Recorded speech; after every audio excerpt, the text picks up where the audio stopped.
Welcome to the Talent Development Hot Seat Podcast. I'm your host, Andy Storch, and I'm excited that you're joining me today for another great episode and conversation to help you up your game and improve your capabilities in the world of talent development. And I've got a really good one for you today because we're talking all about the hidden talent that you can discover in learning and development and how you can improve in your role in learning and development. My guest today is Dr. Keith Keating, who is an experienced CLO and head of talent who has worked for and with numerous Fortune 500 companies worldwide. He's the author of The Trusted Learning Advisor, which has been getting rave reviews across the L&D world. A respected industry author and sought-after keynote speaker, Dr. Keating ardently champions lifelong learning as the pathway to seizing control of one's career trajectory. And he's also an advocate for talent development and leverages his platform to emphasize human talent as the cornerstone of organizational success. This is Keith's second book and second time on the show. No, let's change that. This is Keith's third time on the show. If you've been listening for a while, you might remember he was on episode number 452, which was all about transforming into a trusted learning advisor based on his first book back in December of 2023, and episode 462, which is about AI rights versus human rights and debriefing Keith's experience at the Davos? World Economic Forum. That's right. At the World Economic Forum in Davos. And now Keith has a new book out called Hidden Value. Really excited to have you back on the show, Keith. Welcome back. Thank you very much. Long time listener, third time caller. Third time caller. That's right. Yeah. In fact, do you keep track? What's your highest returning rated guest? Well, okay. So you're a competitive one, I guess. So Just a little bit. three is up there. I think my friend Kevin M. Yates, the L&D Of detective. course. I think he might have the record. I think he's probably been on here 5 times, something like that. I'm not All sure. right. So next goal, got to get on here 6 times. Kevin, I'm coming for you. All right. Keith Keating's Six coming for times. you, Kevin. Well, I'll make sure we send this to him. But Keith, you have been very productive. Your first book was, I know, really, really sort of groundbreaking and important in the talent development space. And this one seems to really build on that. I was reading through it again this morning, and I love some of the analogies and metaphors and the way you frame learning and development as such an essential part of growth for companies and organizations in general. I'm curious, what inspired you to write this new book, Hidden Value, and how does it build on your previous work? I would say that we're standing at a crossroads, and not just as L&D practitioners, but as a global workforce. So for a while now, we've been saying we live in a knowledge economy, but I think we're evolving into something very different, and that is a value economy. So in a knowledge economy, we're measured by what we know, but let's be honest, this device has more knowledge than I'll ever have Yeah. possible. So knowledge is no longer the differentiator. The question is, how do you use the tools like these devices, like Gen AI, collaboration, learning to create value? And so I see value creation as a new currency, and not just for L&D, but for every business unit. I think that we are going to be able to drive this in our organizations. And so what we do in talent development has tremendous value. If you just take a step back, we shape capability, we drive adaptability, we unlock human potential, but that value is often hidden, it's misunderstood, it's under leveraged. And so I wanted to give us a language set of tools to help uncover our value on our own terms. Hmm. So that's why I wrote it. Yeah, and it's interesting, even just looking at the cover, and you start to think as you get into it that there's a lot of talent out there, but when you really start to think about it, there's a ton of hidden value inside any organization because of all kinds of various reasons, right? People's strengths are not being leveraged, people in roles that don't match what they're good at. We've all been in those jobs where like, yeah, I can kind of do this, but I think I'd be better suited doing something else, or we're just not giving them the learning and development that they want or crave or could use. And so there's probably billions of dollars worth of hidden talent missing or not being leveraged right now when you think about it inside organizations around the world. Yeah, hidden talent and just the hidden value within that talent, and then within the Mm, business units as well. This, what I talk about in the book isn't limited to just us. It's transferable to any other service line or business unit. I'm sure HR feels like they have a lot of hidden value, marketing, sales, IT. There's a lot of hidden value out there. Just Yeah. got to start looking. You describe learning as a hidden network as well that powers everything. Can you talk more about what you mean by that? So let me take a step back and share an analogy starting with the cover of the book. So when you look at a forest, the first thing that you tend to notice are these massive trees, and they seem Mm. like they're the protectors of the forest. They're the strength, the stability, the thing that keeps everything alive. Kind of like how you might think of executives in an organization. But if you look deeper in the forest, beneath that surface, what you're going to find is called the mycelium network. And this is an underground web of roots and fungi, also known as the wood wide web. Hmm. And it quietly keeps that entire ecosystem alive. It connects the trees, it transfers the nutrients, but you don't ever see it. And so organizations are no different. On the surface, it looks like the executives or the org chart is what keeps things running. But the real strength comes from the people, the talent, the teams that are doing the work every day. And you hear executives say things like, oh, our greatest asset is our people. They're right. I just don't know if they actually believe it, Mm. but we believe it. People are the engine of every business. People drive innovation. They serve customers. I mean, if you took away the people in organizations, they largely wouldn't exist. Maybe minus some new up and coming AI companies. That's a different conversation for another Mm. day. So the question is, who supports these people? Who supports Yeah. this greatest asset? We do. That's what learning development, talent development does. We are the reason that those resources succeed. And it often it's hidden. What we do is hidden because it's woven into everything. Mm. And I would say, just like the forest, you don't always notice that learning network until it's missing, until you have a skills gap that derails a project, until leadership gaps are growing, until you have high turnover rates as a result of not having what we do. Yeah. Then everyone realizes, oh, this is what holds us together. So, in summary, learning is a hidden network, but it's that network that powers everything. I agree. I mean, learning it's there, but it's often hidden. It's often not appreciated for all the value that it brings. And I'm curious, why do you think learning and development is not appreciated more out there in the business world? We struggle with describing what we do amongst ourselves. I mean, if you think about how many different job titles that we have, how many different ways that we describe or set up our structure, it's very confusing. And if it's confusing to us, it's confusing to the organization as a whole. Then you've got just the sort of the branding issue there. Then you take and you distill down what people think learning is.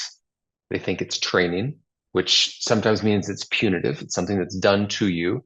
They think that we are just compliance and regulatory, although compliance and regulatory is important. They think that we are just e-learning, or we're just that email that comes and reminds them you have 2 weeks to take this mandatory training. They don't see us bigger than that. And it comes down to our inability to tell the story in a clear, succinct way so that others understand the value of what we provide. Because at the end of the day, the value is greater than the sum of any one of us. And the way that I would say it differently, um, if you're not watching, I'm holding up a post-it note. And on the post-it note, there are three words: learning changes lives. And this is what I keep next to me as a reminder every day when the going gets tough, because it does get tough. It does get frustrating. I've played every role in the organization in L&D. I have the degrees, I have the books. There are moments I'm still treated like an order taker.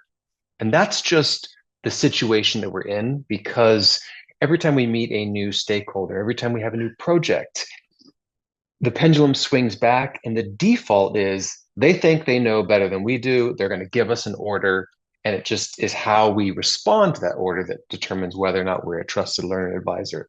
And so it does get frustrating. But at the end of the day, I think about our higher purpose, and the higher purpose is that we change lives through learning and development.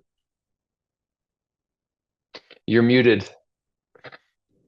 Yeah, and you mentioned the stories that we tell and really being able to prove the impact that we're making, which at the end of the day, it's all about impact and what we want to, the story we want to tell to the business is about the impact that we're making. In your book, you talk about three dimensions of L&D impact: economic, personal, and societal. I wonder if you could talk about those. So economic is the one that leaders expect. That's how we create measurable business outcomes. Could be improving productivity, reducing errors, increasing retention, all the things that we do.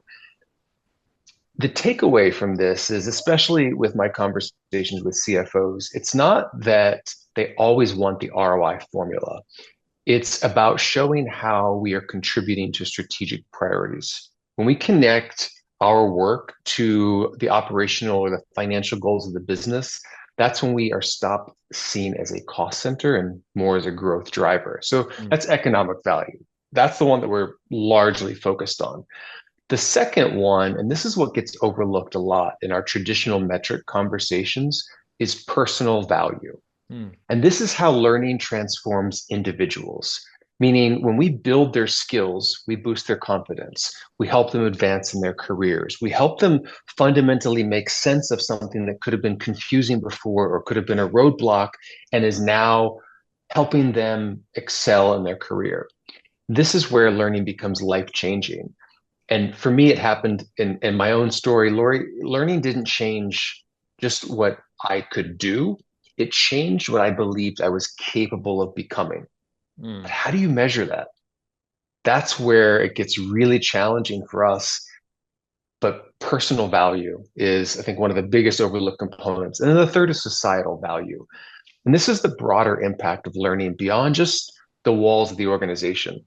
So when we invest in learning, we're not just improving job performance, but we are rippling that effect to building stronger communities, more resilient industries, more equitable societies. So think about companies that create leadership programs and they offer that to the community, and it helps to build up underserved populations and those skill sets. So we do that actually a lot at BDO. No, I shouldn't say a lot yet. We are in the process of doing that now. And we are launching programs that serve our clients, but also serve the community as a whole. And so we're not just focusing on how do we help BDO be top tier, but how do we help those around us also thrive? And Mm. that equals societal progress. So, long story short, the mistake that we make is we focus only on the economic piece. But when we step back and we recognize our true value shows up across three dimensions: economic, personal, and societal, then it really impacts how we demonstrate our impact.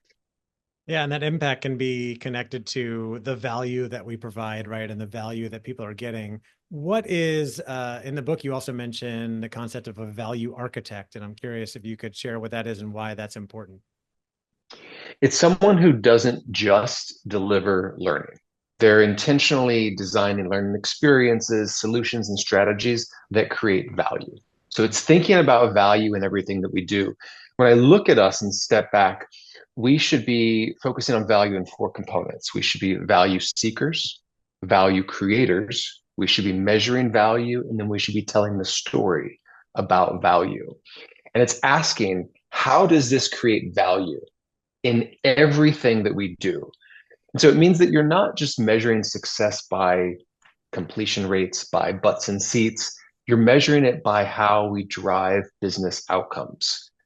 And the important aspect of this is that we're typically looked at as service providers, a fulfillment center. You need a course? Great, we'll build it. But that's not where the real impact happens. The impact happens when we're helping design the conditions where people grow, perform, where they adapt, where they thrive. So a value architect shifts the focus from did they complete the training to did it change anything that actually matters? Mm. And I think when we talk about these things like impact and value, a lot of times people are trying to figure out how do we measure these things, right? And I mentioned earlier, I've had Kevin M. Yates on the podcast multiple times. He's known as the L&D detective. I think his stuff is really popular because so many people in the industry in our space are trying to figure out how do we measure the impact of the work we're doing, or maybe the best ones are. So how do you approach measuring the impact of learning and using data to demonstrate value? So I can't compete with Mr. Yates. I'm not going to throw out new alternative theories. What I'll do is repeat some of the same methodologies I believe that he talks about, Hmm. and that is that. Uh, and I'm going to mention these two, and then I'm going to not repeat them again. Okay. But Kirkpatrick and Phillips, they're Hmm. the OGs. They've been around for 50, 60, 70 years, and they're foundational, but they're not it. Yeah. And the issue is that we get stuck in these are the two tools, the only two tools that we can use. For me, it's not about numbers justifying our existence. It's about the stories. And it's about how to create value that matters through bringing in the numbers, yes, but also the stories. So I start with why does the business care about this? Or what does the business care about? What's the outcomes they're trying to drive? Making sure that we're mapping backwards to be able to measure that.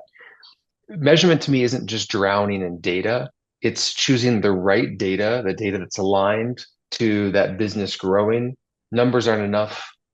So, in short, start with Kevin Yates, and then after you've practiced with the measurement detective, then pick up hidden value to learn an additional approach.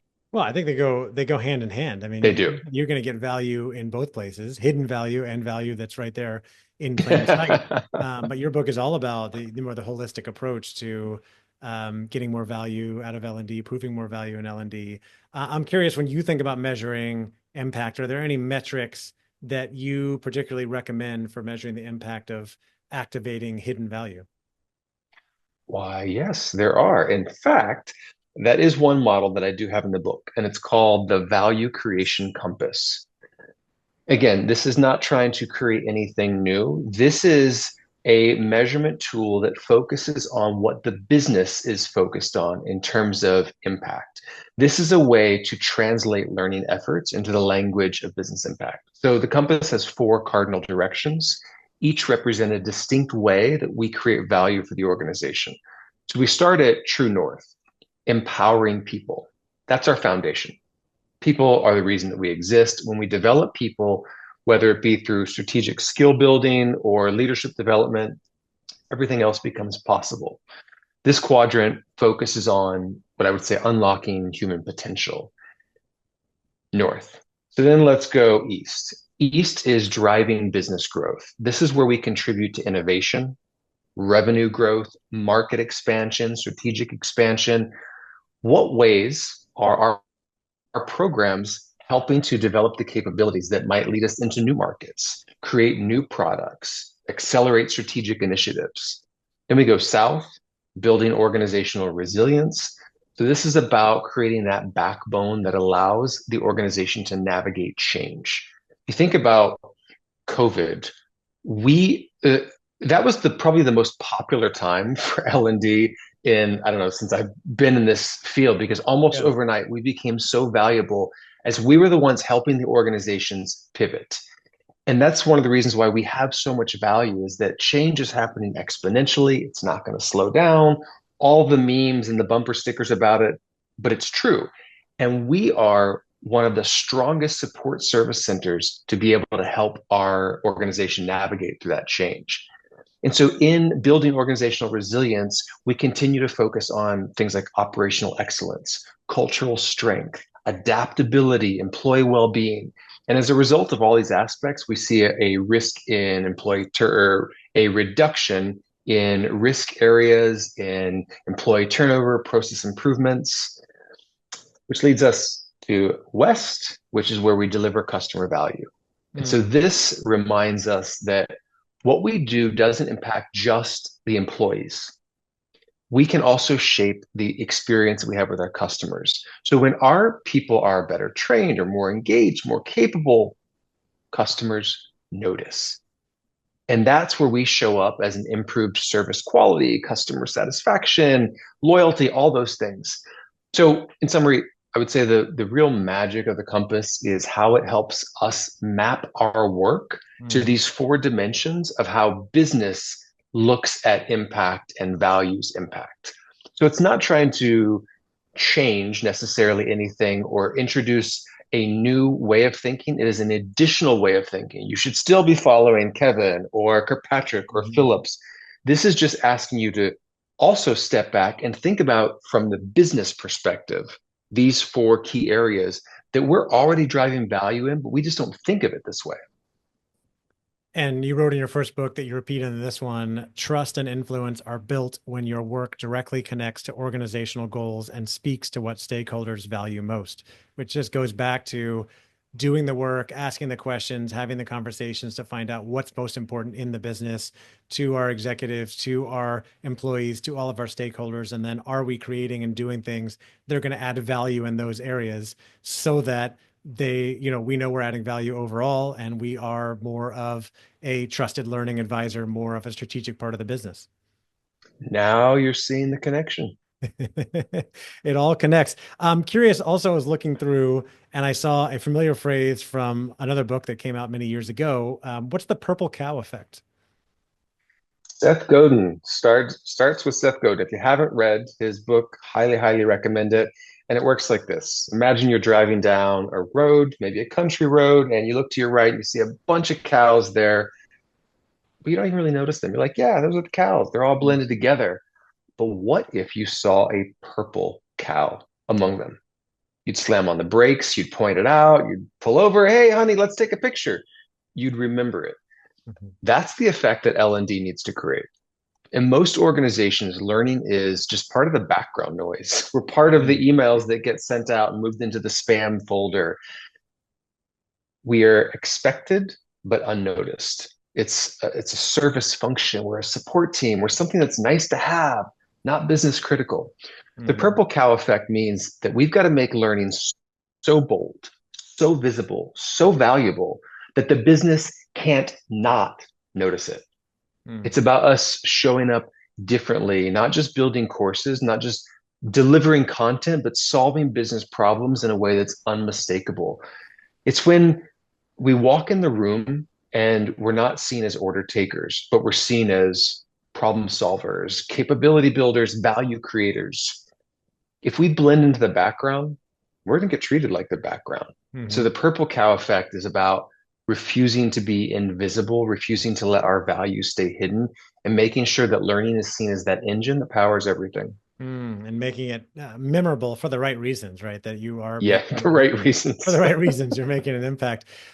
When we first talked, Keith, and did our first interview about a year and a half ago, you were just moving into your new role as Chief Learning Officer of BDO Canada. I'm curious how your perspective has evolved as you've taken that role on over the last year and a half. I don't know if I would say my perspective has evolved. I'm sure that it has, but there's not something in particular that comes to mind right now. What I would say is I feel so honored and privileged to finally be in an organization or a firm as we are, where there is a true appetite for a learning culture. This has been an unbelievable experience for me to be able to do all the things that I talk about needing to do or having us what we want to do, and we get to actually do it. And so for me, it's this beautiful sandbox playground. And one of the reasons I joined was in the interview process, they said, look, this is a blank slate. You get to create what you believe is the best approach for us, the best strategy, the best experiences, and they meant it. So I guess if I had to say my perspective has changed in the sense of I feel even more passionate about what we can do in terms of creating value for our organizations when we have the opportunity to do it. And Mm. what I mean by that is we tend to look for the silver bullet or the what was the thing from Indiana Jones? The chalice, the Oh, the what were the they searching for? it's the geez, it's Oh, this is gonna the bother cup that me. Jesus drank out Yeah, of. What's it called? The uh Holy Grail. Holy Grail. Yes. How do Yes. we forget that? Whew. Okay. So we tend to look for this Holy Grail solution about what should work. And so we go to conferences and we watch people present these beautiful Instagram stories, Yeah. I call them, because they're so perfect. And I leave there feeling worse than when I came in because I'm like, that didn't work for me. That is so Yeah. much messier than that. You just can't tell the story in that linear aspect. So we look at what other people are doing, we try to emulate them. And what I just want to remind everybody listening is that context is king. Context is king.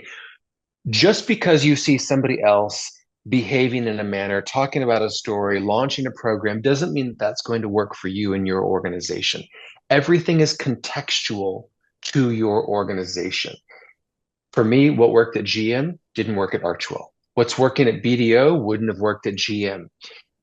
It depends on the maturity of your organization. Is there a learning culture? Is there a desire for a learning culture? What's the maturity of your team? What's your maturity and your experience level as a trusted learning advisor and a practitioner? All of these characteristics play a role in whether or not we can truly be successful. So I share that to say, just keep in mind, context is everything. Just because you see what somebody else is doing or talking about doesn't mean it's going to work for you in the exact same way. You Mm. have to analyze the situation in which you're in and meet your organization where they are. Yeah. Just a kind of a side question on this idea of you writing these books while you are at BDO. I'm very curious because a lot of people, I think, that follow us and are in this talent development network, maybe have some aspirations or do some coaching and things on the side. How do you think about writing these books, creating what some would call thought leadership, that's sort of not central to the main work that you do for the company, but may add value to them as well as it does to your own brand and, of course, to the wider community? You know, I'm really big on this concept of building a personal brand. I think everybody needs to be thinking about doing that, whether you work in a company or not.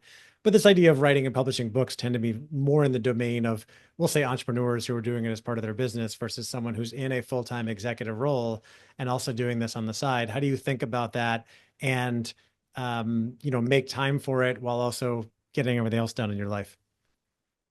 Great question. So I'm going to share a little bit of my secret sauce. Okay. And again, if you're not watching the video, you should be watching the video so you can see. But you'll notice in the upper left-hand corner of the book, it says courtesy of BDO. Yep. And the first endorsement is the CEO of BDO. Yep. So I was quite strategic in making BDO a part of this Mm. process so that they also received value out of this book. There is a 18 page or so case study from BDO. So this isn't just a tool for my personal brand, it's also a tool to help elevate BDO's brand. And so that was Yeah. strategic so that then I could say, hey, this book isn't just for me. We can give it to our customers. Mm. We're on the back cover. Courtesy is on the front cover if we want to give these out. And there's a case study in there. And I did that because I have three vision statements at BDO for us from a learning development, talent development perspective. The first vision statement is I want us to be a top tier learning organization so that others will want to replicate what we do and how we do it. So the only way for you to replicate what we're doing is to know how we're doing it and what we're doing. And so Mm. that's why I put the case study in the book because I want to share our story. I'm so proud of what we're doing and the impact that we're having. I want others to be able to replicate it. The second vision statement was if number one is true, then number two, we're going to have people who want to join BDO because Mm. they know they're going to have a top tier talent experience. And if number two is true, then number three is we're going to be a revenue generating business unit Hmm. because our clients are going to want to pay us to do for them what we're doing internally. Yeah. All three of these are already starting to come true. And we have our first revenue generating client opportunity coming up in the next couple of months. We're also running programs as a value add for our existing clients where we're not even charging them. And so it just builds to this whole aspect of value. What I want from and what we're accomplishing is being seen as more than just a cost center. because now we actually have income coming in. And it's not that I want to go out and have a salesperson and make revenue generation as a requirement, because Mm, it's not. And the firm did not put any requirement on me.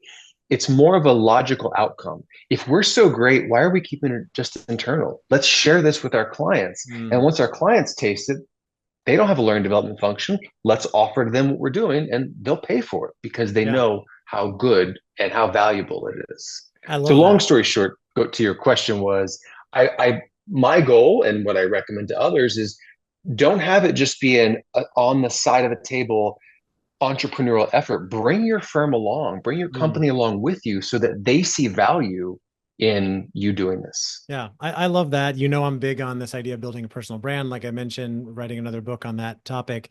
And I have a strong philosophy, and I'm starting to see some data to back that up. That as leaders, especially, are out there creating thought leadership, sharing content, may not be a book, might just be a post on LinkedIn, but that's going to bring more positive attention to the company and improve the employer brand and possibly get attention from customers, potential customers as well. There's just a ton of benefits to the company in addition to the human that's doing it. So I appreciate you sharing Mm-hmm. that. I noticed that you had the case study on BDO in there. You also talk a lot about Satya Nadella and Microsoft and how he transformed that organization from what they called a know-it-all organization under the previous CEO, Steve Ballmer, to a learn-it-all organization. Can you talk about that transformation? Because I don't know if a lot of people have noticed if you're not following the tech scene, but Microsoft went from a kind of an old school tech company that seemed to be fading when Nadella took over in 2014 to now the biggest company in the world or top three and one of the most progressive. I mean, they've really transformed completely in the last 11 years.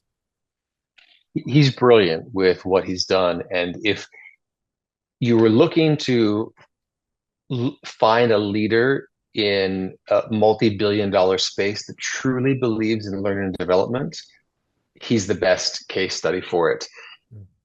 The know-it-all to learn-it-all mindset is something that all of us should be embracing, but not just embracing for us, but also repeating. And I repeat it everywhere I can. I repeat it at BDO. At professional service firms, you're hired for your brilliance, you're hired for your expertise.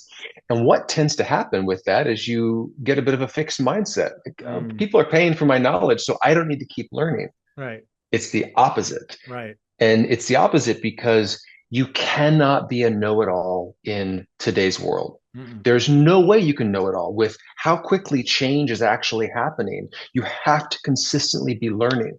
And that's why I see the value of what we do just continuing to grow exponentially if we can tap into that and help our organizations see that. And so every time I'm talking internally at BDO, I have the slide. We need to evolve from a know it all to a learn it all. And I tell them, you are all brilliant, but you cannot know everything. It's impossible. So you've got to continuously be learning, and we're here to help you with that. I like that. Well, speaking of this new world where things are changing all the time, and I completely agree with you. I think the days of, coming in with some level of expertise, your master's degree, I know you yourself have a PhD, and just relying on that and saying, I'm not going to learn anything new for the next 30 years. I mean, those days are completely over because things are changing so fast all the time. We have to be continuously learning. I wrote about that in my book, and still talk about it all the time. And I know you're really big on that as well. We would be remiss if we didn't talk about AI, or I didn't at least ask you, how does AI help, as well as any other emerging technologies, enhance our ability to identify hidden value in our organizations? If you're not using Gen AI at this point, you are late. You are beyond late. Like there's just it's really concerning how many talent development practitioners I come across who are still like, I don't know. There's no not knowing anymore. It's like saying, I don't go on the internet or I don't have a smartphone. I mean, it just makes you better. It makes you more efficient, more Right. effective. AI and emerging technologies have the potential to completely transform our ability to identify our potential, our hidden value, our talents potential. Historically, one of the biggest challenges is that with our impact, it's intangible, or it's delayed, or it's dispersed. It's hard sometimes to truly capture all of that. But AI changes that. We get better data aggregation, we get predictive analytics, you get pattern recognition, things that we could not even see. Quick side quest I'll take you on real quick is my doctoral research was done before, and my analysis was done before Gen AI became a thing. And someone last year took my research, put it in through, I guess, ChatGPT or something, and then Notebook LLM or Notebook LM Mhm. made the podcast for it, sent it to me, and I had tears when I was listening to it. Yeah. First, I was confused because these podcasters were talking about outcomes of my data that I'd never caught. And at Mm, first, I was like, wouldn't even know what they're talking about. That wasn't my research. yeah. And then I listened harder and I went back and I looked at the summary that came from Gen AI. I was like, oh my gosh, there's so much I missed that I just couldn't have caught. Yeah. AI closes that gap for us. We start to connect those dots between the learning experience and the downstream outcome, which we don't always have our eyes on, like productivity, retention, engagement, even revenue. It means that we're able to capture that data and tell our story in an even stronger way. So for me, it's exciting. It's exciting that AI is going Yeah. to help us surface value that we may not have even been looking for. I mean, if I just look at the value creation compass, yeah, there's four quadrants, there's some things there. Is there more? Absolutely. So to me, AI isn't going to tell the story for us, but Right. it gives us the data, it gives us the signals and the patterns. It's still our job to translate that into meaning, to Right. connect that to our business narrative. So I don't see AI replacing us. If anything, it makes our role more essential because now we have more visibility, we have more evidence, we have more opportunity to Mm. surface our hidden value than we've ever had before. I agree with that. And AI, what you're talking about is just a reminder that things are changing so fast. The technology is advancing so fast. We cannot get stuck in being what you mentioned, the know-it-all organization, just thinking, we know how to do things done. We've done things a certain way in the past. We're going to keep doing these things the same way. You wrote in your book under the heading, The Culture of Learning, organizations that embrace learning as a core value become more agile, innovative, and resilient. They aren't just reacting to change, they're anticipating it, equipping their people with the skills and mindset to navigate uncharted waters. In a learning culture, employees aren't paralyzed by disruption, they're energized by it. They see change not as a threat, but as an opportunity. And I am having so many conversations with people in L&D talking about employees seeing change as a threat and, freezing up in these times. And what they really want and they need is people to be more agile, adopt more of a growth mindset, and they need to develop more of a learning culture. And I know you are helping people do that with this book. I'm trying to evangelize that more with the podcast and the work I do as well. So we just got to keep beating the drum, Keith, and getting that message out there. Takes a village. It takes a village, but that's what I love about our industry is at the heart of our industry, we exist to help people. We help people, learning changes lives. We help unlock human potential. That's what we exist for.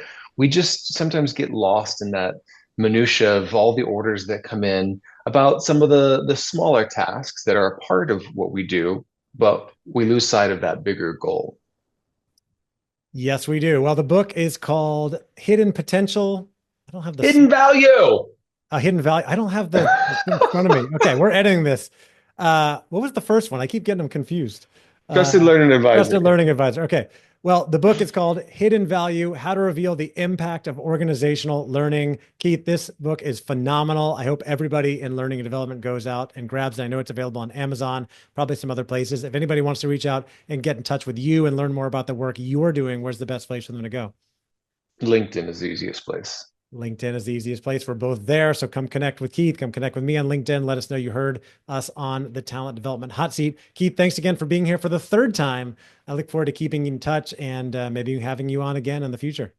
Oh, there's not a maybe. I need to hit six so that I can overthrow Kevin. Thank you for creating the space for us and to continue to propel our industry forward.